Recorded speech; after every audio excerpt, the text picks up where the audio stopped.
श्री स्वामी समर्थ सर्वांना बघा. 11 तारखेला संध्याकाळी 1:53 आपली अमावस्या सुरू होते बघा. म्हणजे आषाढी महिन्याची समाप्ती होऊन श्रावण महिन्याची सुरुवात होते. आणि ही आषाढी अमावस्या बघा रात्री 1:53 सुरू होते.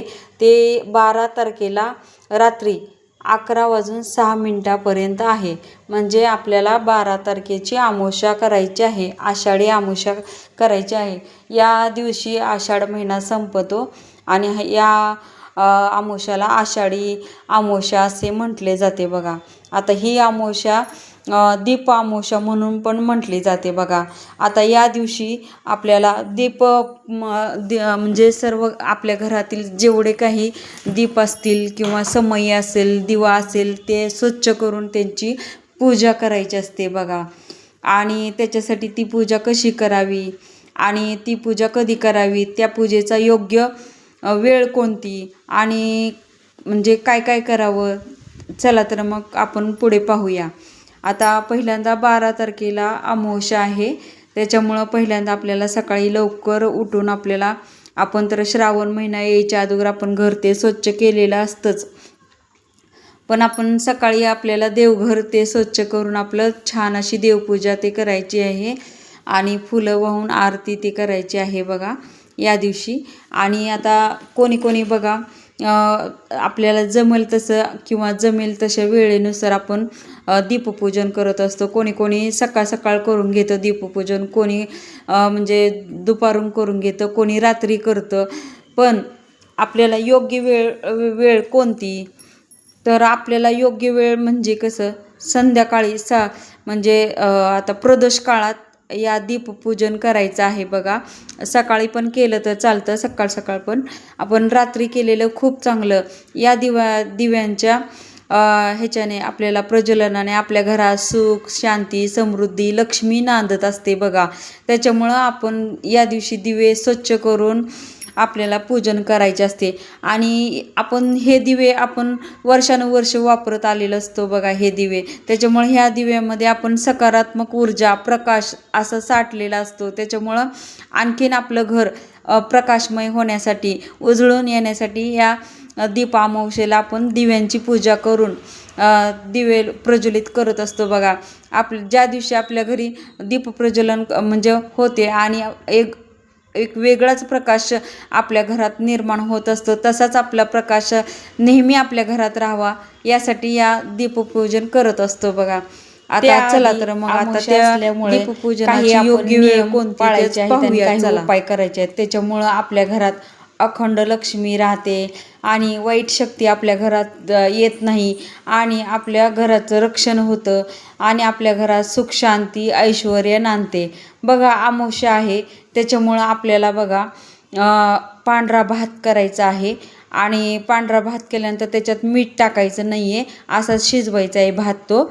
आणि त्याच्यात दही मिक्स करायचं आहे आणि दही मिक्स करून आपल्याला बघा आपल्या घराच्या जेवढे कोपरे आहेत ना त्याच्यात थोडं ठेवायचं आहे. आणि आपल्याला घरासमोर किंवा आपण एका पिंपळाच्या झाडाच्या खाली, पिंपळाच्या पानावर आपल्याला तो दहीभाताचा नैवेद्य ठेवायचा आहे. आणि आपल्याला पिंपळाच्या झाडाला पाणी घालायचं आहे आणि दूध अर्पण करायचं आहे. नंतर आपल्याला 108 फेरी मारायची आहे बघा. ओम नमो भगवते वासुदेवाय नमः या मंत्राचा तुम्हाला जप करायचा आहे. आणि जर तुम्हाला पिंपळाच्या झाडाला जाणं होत नाही तर तुम्ही घरातल्या घरात सर्व कोपऱ्यांना हा भात ठेवायचा आहे. आणि आपल्याला घराच्या म्हणजे छतावर किंवा असं म्हणजे बाजूला अंगण असेल ना तर अंगणात ठेवला तरी चालतो किंवा गॅलरीमध्ये ठेवला तरी चालतो बघा. एका कागदावर दहीभाताचा नैवेद्य ठेवायचा आहे.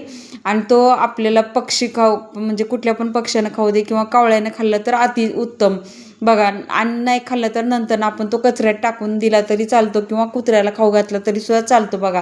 याच्याने आपल्या घरातील पितृदोष नाहीसा होतो बघा. आणि पितृदोष नाहीसा झाला तर आपल्या घरातील सर्व संकट नाहीच होतं, कामे मार्गी लागत असतात आणि आपल्या घरात सुखशांती लाभत असते. जर पितृदोष असेल तर आपल्याला एकही काम धड होत नाही बघा, आणि घरात विनाकारण वादावादी होत असते बघा, आणि एकदम म्हणजे पैसा टिकत नाही, लक्ष्मी येण्यास अडथळा येतो, किंवा नोकरी ह्याच्यात प्रमोशन मिळत नाही, किंवा व्यवसाय वृद्धी होत नाही, वाढ होत नाही, असे काही समस्यांना तोंड द्यावं लागत असतं, किंवा लग्न जमत नाही, किंवा संतान होत नाही, असं पितृदोषामुळे होत असतं. त्याच्यामुळं प्रत्येक अमावस्याला बघा शक्यतो तुम्ही पिंपळाच्या झाडाखालीच हा नैवेद्य ठेवा, आणि 108 नसेल तरी पण 2 किंवा 11 फेरे मारून हे नैवेद्य ही करा बघा. तुम्ही एक 4-5 अमावस्या करा, तुम्हाला हा फरक नक्की म्हणजे नक्की तुमच्या घरात जाणवेल. पितृदोष हळूहळू कमी होत जाईल, आणि तुमच्या घरातील ज्या काही कटकटी असेल, वादावादी असेल, लक्ष्मी येण्याचं हे असेल, सगळं काही हळूहळू निवारण होत जाईल बघा. आता दुसरा नियम म्हणजे आपल्या घराचा उंबरा, हा मुख्य दरवाजा हा नेहमी स्वच्छ ठेवायला पाहिजे बघा. आणि अमावस्या आहे तर उद्या स्वच्छ असं बघा धुवून काढायचं. गोमूत्र वापरा तुम्ही स्वच्छ धुण्यासाठी, आणि गोमूत्राने स्वच्छ उंबरा धुवायचा आहे. आणि नंतर आपल्याला हळदी लेपन करायचं आहे, त्याच्यात गुलाबजल, हळदी, चंदन तुम्ही काही वापरू शकता. आणि आपल्याकडे काहीच नसेल तर फक्त गुलाबजल आणि हळद आपण जे घरात वापरतो त्याच्याने आपल्याला लेपन करायचं. याच्यामुळं आपल्याला घरात सकारात्मक ऊर्जा येण्यास मदत होत असते बघा. त्याच्यामुळं हे हळदी लेपन करायचं आहे. आणि आपल्याला मुख्य दरवाजापाशी तुपाचे दिवे लावायचे आहेत, दररोज लावायचे आहेत. आणि उद्या पण अमावस्या असल्यामुळं उद्या पण लावायचे आहेत बघा हे दिवे. आणि याच्यानंतर आपल्याला बघा या अमावस्याच्या दिवशी लांबचा प्रवास करायचा नाही बघा शक्यतो. आणि नंतर कुणाला उधार पैसे द्यायचे नाहीत, आपल्याकडून कोण पैसे उधार घेणार नाही याची आपल्याला दक्षता घ्यायची आहे, किंवा आपण कुणाकडनं उधार घेणार नाही याची पण दक्षता घ्यायची आहे बघा. पैशाचं व्यवहाराची लेनदेन करायची नाही बघा. हे जर नियम पाळले तर घरात सुख, समृद्धी, शांती लाभण्यास मदत होते. आणि आता बघा जर आपल्याला अत्यंत महत्त्वाचंच असेल ना तर जायचं तर टाळावं बघा. लांबचा प्रवास नेहमी हा टाळा अमावस्याच्या दिवशी. आणि घरात एकदम असं वादावादी होऊ देऊ नये. काही कारण नसताना प्रसन्नतेचं वातावरण ठेवायचं आहे, शांततेचं वातावरण ठेवायचं आहे घरात. आता चला तर मग आता आपल्याला दीपपूजन कसं करायचं आहे. उद्या अमावस्या असल्यामुळे आपल्याला बघा घरातील सर्व म्हणजे दिवे असतील आपल्याला घरातील कुठले पण आता आपण जे वापरत नसलेले सर्व काही देवपूजा ते करायचे आहे. सर्व काही दिवे आपल्याला स्वच्छ करून घ्यायचे आहेत पहिल्यांदा बघा.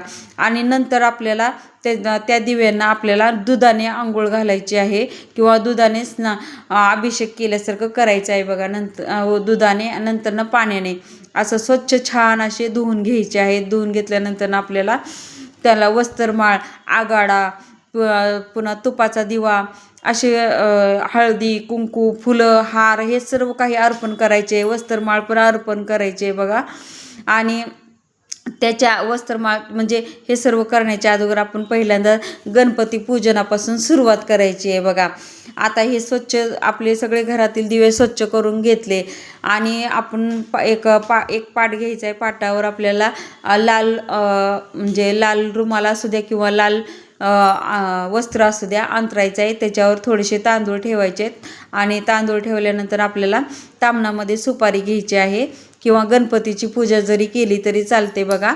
आणि गणपती पाणी आणि दुधाने आपल्याला गणपतीला स्वच्छ करायचं आहे. स्वच्छ करून आपण आहे ना नंतर त्या तांदळाच्या ह्याच्यावर गणपतीला आसनस्थ करायचं आहे. आसनस्थ करून हळदी, कुंकू, पुन्हा वस्त्र आणि वस्त्रमाळ आणि आघाडा, हरळी ही सर्व काही आपल्याला व्हायचं आहे. आणि वाहून आपल्याला गणपतीचे पूजन करायचे आहे. त्याच्यानंतर आपल्याला सर्व दिव्यांना पण पाण्याने, दुधाने स्वच्छ धुवून थोडे तांदूळ खाली ठेवून त्या दिव्यांचं आसनस्थ करायचं आहे. त्याच्यानंतर हळदी, कुंकू, दुर्वा, आघाडा, फुलं, हार हे सर्व काही अर्पण करायचे, दीप प्रज्वलन करायचं आहे. आता हे सर्व करताना कधी करायचं आहे तर आपल्याला प्रदोष काळात करायचं आहे बघा.